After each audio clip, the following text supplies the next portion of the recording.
Hello बच्चों, स्वागत है आपके अपने परिवार वीएमएस क्लासेस में। जैसा कि आप जानते हैं कि वीएमएस क्लासेस वादा की थी आप लोग से कि फ्री क्रैश कोर्स, पूरा फ्री क्रैश कोर्स, पूरा सिलेबस के साथ यूट्यूब पे पढ़ाएगी। और जानते हैं आपकी अभी आपके एग्जाम बोर्ड परीक्षा 2026 के केवल और केवल 3 महीना ही बाकी है। और इसी 3 महीना में कोई टॉप करेगा, कोई फेल भी करेगा और कोई 350 से 400 के बीच में रहेगा। आपको बता दें कि आज से हम लोग प्रॉपर सबका एक personal personal subject math physics का सबका अलग अलग आ रहा है ऑब्जेक्टिव सीरीज। उसी में से हम आपके बीच लेके आए हैं सोशल साइंस का।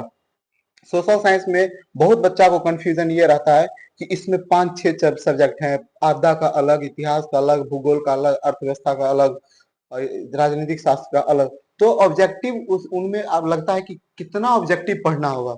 तो आप ये टेंशन हमको दे दीजिए और हम जो यहाँ क्लास में जो जो ऑब्जेक्टिव करवाएंगे बस आपको वो करना है, और जो नहीं आएगा बस वो नोट में नोट कर लेना है, नोटबुक में। और आइए, जैसा कि आप बैकग्राउंड में देख रहे हैं कि बिहार बोर्ड मैट्रिक परीक्षा 2026 ज्योग्राफी चैप्टर 1, और इस चैप्टर का नाम है पहला भारत संसाधन एवं उपयोग ऑब्जेक्टिव सीरीज। इस सीरीज का नाम ही है ऑब्जेक्टिव सीरीज, या आप टॉपर सीरीज के नाम से भी इसे जान सकते हैं। हम लोग पूरा सिलेबस पूरा, जैसे अभी सोशल साइंस का रहा है, कुछ दिन के बाद हम हिंदी और संस्कृत का भी लाएंगे। और आगे देख रहे हैं क्रैश कोर्स लेक्चर 1, और 100% हम आपको फिर से वादा कर रहे हैं कि 100% इसी क्लास से आएगा आपके ऑब्जेक्टिव सोशल साइंस में। 80 क्वेश्चन रहेंगे और आपको बनाना रहेगा 40। तो आप कंफ्यूजन नहीं होगा, और बहुत सारे किताब होगा आपके नजर में, क्वेश्चन बैंक, गेस्ट पेपर, उस सब से कुछ नहीं पढ़ना है। केवल जो हम करा रहे हैं ना क्लास, एकदम चुन चुन कर आपके बीच ला रहे हैं। तो आइए देखते हैं ऑब्जेक्टिव, और सब आदमी जुड़ जाइए। और आपको बता देते हैं जो ऑब्जेक्टिव आपसे नहीं बनेगा, आपको क्या करना है, उसको नोट डाउन कर लेना है। और नोट डाउन करने के साथ साथ कमेंट में लिख देना है कि आप कितना बनाए हैं। और हमेशा देखिए, जैसा कि बैकग्राउंड में यहाँ लिखा हुआ है, आप देखिए कि बिहार बोर्ड परीक्षा 2025-26 अब की बार 470 पार वीएमएस क्लास के साथ, और 470 प्लस लाना ही है। नहीं तो अगर आप 300 से 350 से 400 नंबर लाते तो आप फिर एवरेज स्टूडेंट के कैटेगरी में आ जाएगा। तो आगे देखिए यहाँ पे क्या लिखा हुआ है, बिहार टॉप करना है, एकदम माइंड में फिट कर लेना है कि बिहार टॉप करना है। और बिहार टॉप करने के लिए आपको धैर्य रखना होगा, मेहनत लगातार करना होगा, यही 3 महीना। और आंसर राइटिंग लिखने के तरीके पर, और इसका भी एक अलग सीरीज लाएंगे परीक्षा टाइम में, आपको बताएंगे कि बोर्ड परीक्षा में कैसे लिखा जाता है। और जैसा कि आप जानते हैं कि ज्योग्राफी का पहला चैप्टर का नाम है, आप यहाँ नाम ऊपर में देख भी रहे होंगे कि भारत संसाधन एवं उपयोग। इसके अंतर्गत टोटल 4 टॉपिक हैं, सॉरी 5 टॉपिक हैं। आप यहाँ पे देखिए, प्राकृतिक संसाधन, जल संसाधन, वन एवं वन्य प्राणी संसाधन, खनिज संसाधन, शक्ति ऊर्जा संसाधन। ठीक।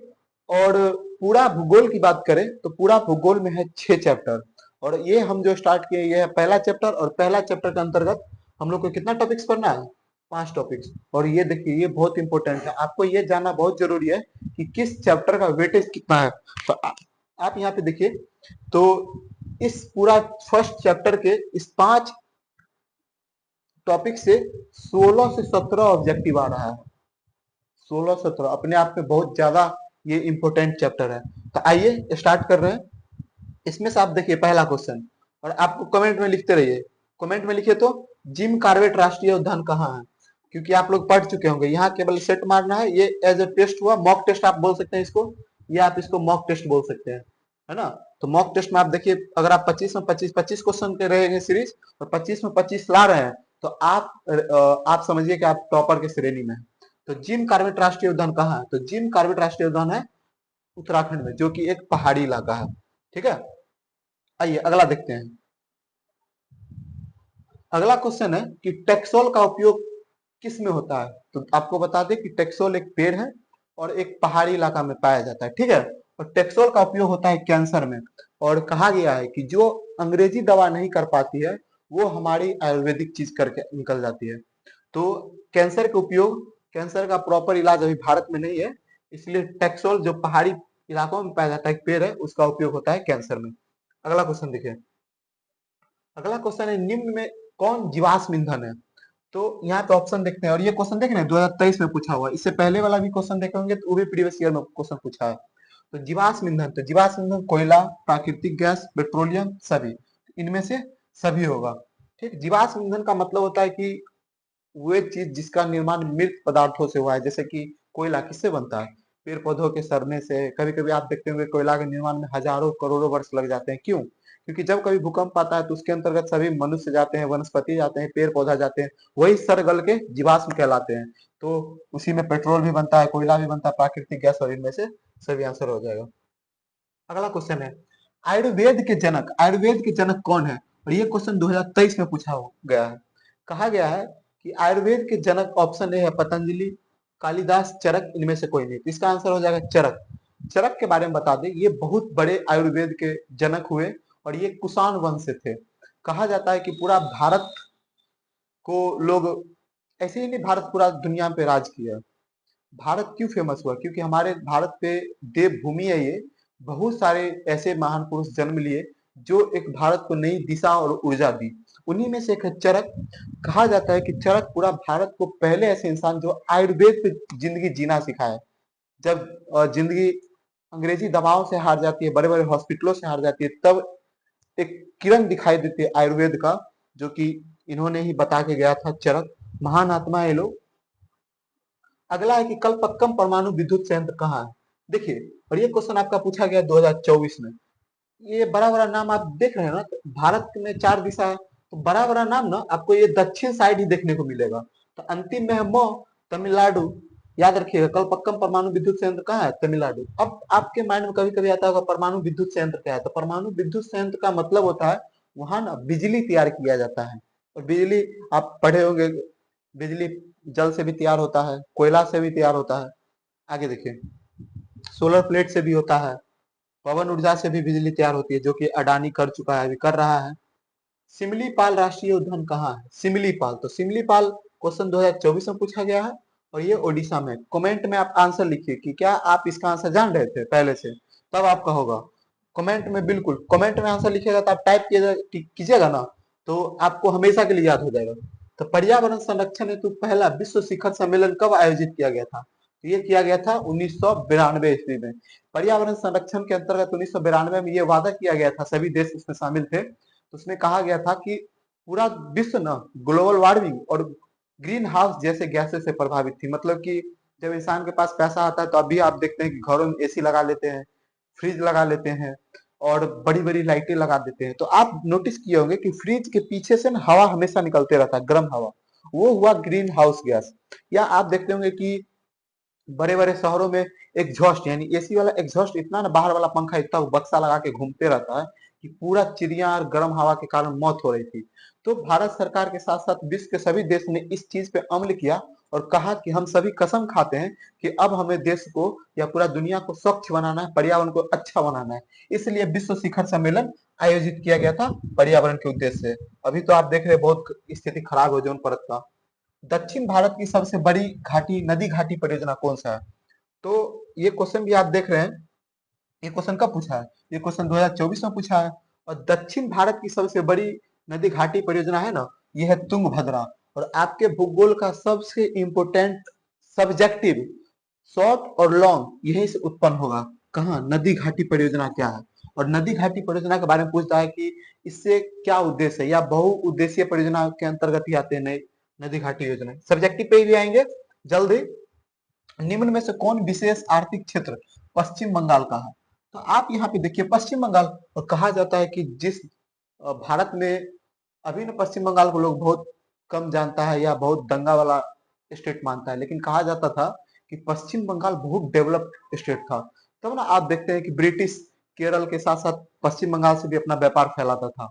तो पश्चिम बंगाल का इकोनॉमिकल बहुत ज्यादा स्ट्रांग है इसका। तो इसमें क्या आंसर हो जाएगा? कांडला। बिहार में तो कभी नहीं होगा कांडला, सॉरी कांडला नहीं होगा, फाल्टा होगा। फाल्टा। फाल्टा कहाँ है? पश्चिम बंगाल में। फाल्टा जो है वो आर्थिक क्षेत्र के लिए बहुत इंपॉर्टेंट है, इसलिए इसका आंसर हो जाएगा सी। और ये 24 में क्वेश्चन पूछा गया है। अगला देखिए, अगला क्वेश्चन है, जवाब देते रहिए, कमेंट में आप जवाब दीजिएगा तो उससे आपको क्या होगा कि आपको अंदर से कॉन्फिडेंस आएगा और लगेगा कि हम 15 लाख बच्चा 14 लाख में बहुत अच्छा कर सकते हैं, है ना। 25 में 25 लाना है बाबू लोग आप लोग को। निम्न में से कौन मृदा निर्माण का कारक है? मृदा निर्माण, मृदा को मिट्टी कहते हैं, है ना। अब मिट्टी बनने के लिए क्या जरूरत है? आप अच्छे से जानते हैं कि किसी भी वस्तु का निर्माण या मिट्टी का निर्माण के लिए क्या चाहिए? तो प्राकृतिक आपदाएं चाहिए, प्राकृतिक आपदा चाहिए, यानी जलवायु भी झेलेगा, चट्टान से भी टूट टूट कर बनेगा, वनस्पति भी सड़ेंगे गलेंगे, यानी इस इनमें से सभी आंसर हो जाएगा। और ये 2024 का क्वेश्चन पूछा हुआ है ना। प्रॉपर एकदम जवाब देते रहिए। एकदम ये क्या है, ऑब्जेक्टिव आप सीरीज कहीं भी लगा सकते हैं, कान में लीड लगाइए, एकदम चलते चलते एकदम टिक लगाते रहिए, है ना। कंटिन्यू 25 में 25 लाते रहे और पूरा अंत तक जुड़ते रहे, हम गारंटी के साथ दे रहे कि आप बिहार टॉप कीजिएगा, गारंटी के साथ। अगला है कि नर्मदा घाटी परियोजना किन राज्यों से संबंधित है। नर्मदा घाटी परियोजना, तो नर्मदा कहाँ है, नर्मदा, तो नर्मदा है गुजरात में, महाराष्ट्र में और एमपी में, मध्य प्रदेश में। और ये क्वेश्चन आप देखिए, ये क्वेश्चन 2024 में पूछा हुआ है। अभी दिवाली का सीजन है, आप लोग फटाका फोड़िए, है ना, फटाका उटाका फोड़िए, बिल्कुल। जो लोग बोल रहा है प्रदूषण फैलता है, तो उनको ज्ञान देने दीजिए, क्योंकि समय साल एक बार है और हमेशा खुल के जिए। दिवाली भी सेलिब्रेट कीजिए, बिल्कुल। लोग बोलता है अगला साल सेलिब्रेट करेंगे, ये सब मिथ है, समझे। सेलिब्रेट सब कुछ करना है हम लोग को। केगा परमाणु संयंत्र कहाँ है, ये देखिए केगा, ये 23 में पूछा है, 25 में पूछा है। तो केगा, तो क से केगा और क से कर्नाटक, कभी नहीं भूलिएगा ये क्वेश्चन। क से केगा और क से कर्नाटक, ऑप्शन में मारो जल्दी, ये मारो, ये मारो जल्दी जल्दी, इसलिए इसका आंसर हो जाएगा ए। आगे देखिए, आगे देखते रहिए एकदम। भारत में पहली जल विद्युत संयंत्र कहाँ स्थापित की गई, जल विद्युत संयंत्र। अब आपके पास भेजा होगा, और भेजा में भेजा पहले से लेके भेजे होंगे भगवान, तो आप यहाँ पे जरूर दिमाग लगाइएगा कि सर जल विद्युत संयंत्र उस स्थान पे लगाया जाता है जिसकी ऊंचाई अधिक होती है, क्योंकि आप अच्छे से जानते हैं कि जल विद्युत संयंत्र लगाने के लिए हमको प्रेशर अधिक चाहिए, और प्रेशर हमेशा ऊपर से नीचे की ओर आती है, मतलब प्रेशर ऊपर से नीचे की ओर लगाएंगे तब प्रेशर अधिक बनेगा। तो यहाँ पे ये सब जगह जो देख रहे हैं, दार्जिलिंग सबसे ऊंचा जगह है, दार्जिलिंग पश्चिम बंगाल का सबसे ऊंचा जगह है, और ये बहुत खतरनाक घूमने वाला जगह है। जब आप लोग शादी ब्याह कीजिएगा तो यहाँ जरूर जाइएगा घूमने के लिए, दार्जिलिंग। इससे पहले भी दोस्त के साथ जा सकते हैं। ये क्वेश्चन 2022 और 25 का क्वेश्चन पूछा हुआ है, और ये सी है उसका, है ना, राजा बाबू फिल्म गोविंदा का, है ना, जाता है, रवीना टंडन रहती है हीरोइन। आगे देखिए, अगला है कि भारत में कितने सार्वजनिक क्षेत्र के तेल परिष्करण केंद्र कार्य कर रहे हैं, यानी भारत में कुछ नहीं, डायरेक्ट याद रखो भारत में सार्वजनिक क्षेत्र कितने तेल कार्य कर रहे हैं, तो ऑप्शन होगा 20, ऑप्शन 20। और ये क्वेश्चन 2022 और 25 में पूछा गया, इसलिए इसका आंसर हो जाएगा ऑप्शन नंबर बी। एकदम छापते रहिए, कमेंट मारते रहिए। प्राकृतिक गैस किस खनिज के साथ पाया जाता है, तो प्राकृतिक गैस आपके पाया जाता है पेट्रोलियम के साथ, पेट्रोलियम के साथ हमेशा खनिज प्राकृतिक गैस पाया जाता है। और ये क्वेश्चन 2019 और 25 का पूछा हुआ है। आगे देखिए, सर्वोत्तम कोयला किस प्रकार का होता है, सर्वोत्तम यानी कोयला का भी बहुत प्रकार होता है। और ये क्वेश्चन 18 में पूछा है, 21 में पूछा और 25 में, देख रहे हैं। और आपको बता दें कि आपका भूगोल जो पहला चैप्टर है ना, इसमें 2023 से बहुत क्वेश्चन पूछा गया है, तो ये 18, 21 और 25 है, तो सर्वोत्तम कोयला का हो जाएगा एंथ्रासाइट। अगला है कि कुशेश्वर स्थान अभ्यारण्य कहाँ स्थित है, कुशेश्वर स्थान, तो कुशेश्वर स्थान कहाँ है, तो कुशेश्वर स्थान आपका दरभंगा में। कहा जाता है कि पूरा बिहार में सबसे ज्यादा पैसा था ना बाबू दरभंगा महाराज के पास। अभी भी आपसे कहा जाता है उनकी वो महारानी के लिए अपना एक अलग तालाब रखवाए हुए थे। आगे देखिए, गंगा मैदान की पुरानी जलोढ़ मृदा क्या कहलाती है, पुरानी, तो पुरानी का क्या होगा, बांगर सीमेंट, जो सस्ता है लेकिन खतरनाक है। आगे देखिए, भारत किस किस मतलब जल डमरू मध्य के द्वारा श्रीलंका से पृथक होता है, ये क्वेश्चन बहुत इंपॉर्टेंट है, बहुत इंपॉर्टेंट है एकदम वीवीआई, कि किस जल डमरू के द्वारा, मतलब डायरेक्ट समझे भारत श्रीलंका के किस से अलग होता है। ये क्वेश्चन 25 में पूछा है, नई का क्वेश्चन पूछा है, हो सकता है 26 में डाल देगा। देखो बाबू, आप ये भारत का मैप देख रहे हैं, और भारत के दक्षिण में है श्रीलंका, जहां सीता जी को ले गया था पापी रावण। तो यहाँ पे आप देख रहे हैं कि किस जल संधि के द्वारा अलग होता है, तो ये होता है पाक जल संधि। ये जो सर्कल देख रहे हैं रेड वाला, ये है पाक जल संधि। और एक क्वेश्चन और आपको बता देते हैं, जो दो देखो, पाक जल संधि भारत को श्रीलंका से अलग करती है, साथ ही साथ ये दो खाड़ी को आपस में जोड़ती भी है, एक को बिछार, एक को मतलब आपस में तोड़ रही है, तो एक को जोड़ भी रही है। तो ये मन्नार को खाड़ी, मन्नार की खाड़ी को बंगाल की खाड़ी से जोड़ती है। अगला क्वेश्चन है कि आसवान बांध किस नदी पे है, यह है नील नदी, जो कि अफ्रीका का सबसे बड़ा नदी भी है, आप जानते ही होंगे। सर्वाधिक वर्षा कहाँ होती है, तो मासीराम, जो कि मेघालय में, बड़ी मस्त जगह है, कहा जाता है पूरा भारत का सबसे ठंडा जगह, और मासीराम में बहुत कम लोग जा पाते हैं। और ये बहुत ही आर्थिक क्षेत्र से कमजोर है, बट प्राकृतिक क्षेत्र से बहुत मजबूत है, तब ना लोग जाते हैं घूमने के लिए। अगला है, सोपानी कृषि किस राज्य में की जाती है? तो यहाँ पे देखिए अपलोड हो गया वीडियो, जाकर देखो बीएमएस क्लासेस का। सोपानी कृषि किस राज्य में की जाती है? तो ये की जाती है उत्तराखंड में, यानी पहाड़ी क्षेत्र में की जाती है। अगला 23वां क्वेश्चन देखिए, कहाँ गया 23वां, निकल, हाँ, भारत का सबसे घटिया कोयला, पीट पीट पीट के बराबर करो, घटिया आदमी को लोग पीटा जाता है ना, 2021 में क्वेश्चन पूछा है, घटिया लोग को पीट दो, यानी घटिया कोयला पीट। भारत के किस राज्य में वन सबसे अधिक है? मध्य प्रदेश में। रामायण देखा होगा तो जानता होगा कि अहि मही रावण जो था पाताल लोक में यही ले गया था। एशिया का पहला निर्यात संवर्धन क्षेत्र कहाँ स्थापित किया गया था भाइयों बहनों? ये स्थापित किया गया था गुजरात में। ये क्वेश्चन 2021 में पूछा गया था। और आप देखिए भारत में सबसे पहले गुजरात राज्य के कांडला में और 1965 में किया गया था। अगला देखिए, सबको रट लो एकदम, इस सभी क्वेश्चन को आपको रट लो। और हम लिख रहे हैं अंत भला तो सब भला। ये 2 महीना 3 महीना कोई नहीं, शुरुआती 6-7 महीना कोई नहीं पढ़ता, यही 3 महीना जो रगड़ेगा वही आके बोर्ड में जाके फोड़ेगा। तो अंत भला तो सब भला। और आपको बता दें 25 क्वेश्चन है, 25 में 25 जो आया तो कमेंट में लिख देगा 25 में 25, ठीक। और जेकरा 25 में 18 आया वो 18/25, 20 आया तो 20/25, ताकि आपको लगे कि आप और विद्यार्थी के अकॉर्डिंग किस में। और 25 में जो 25 आया, डोंट वरी, बिहार टॉप तुम हो, लिख लो डायरी में कि हम डे 1 में बिहार टॉप कर गए। मिलते हैं कल, जय हिंद जय भारत। और कल फिर नहीं भूलना, कल फिर आएगा सीरीज, है ना। ठीक है, बाय।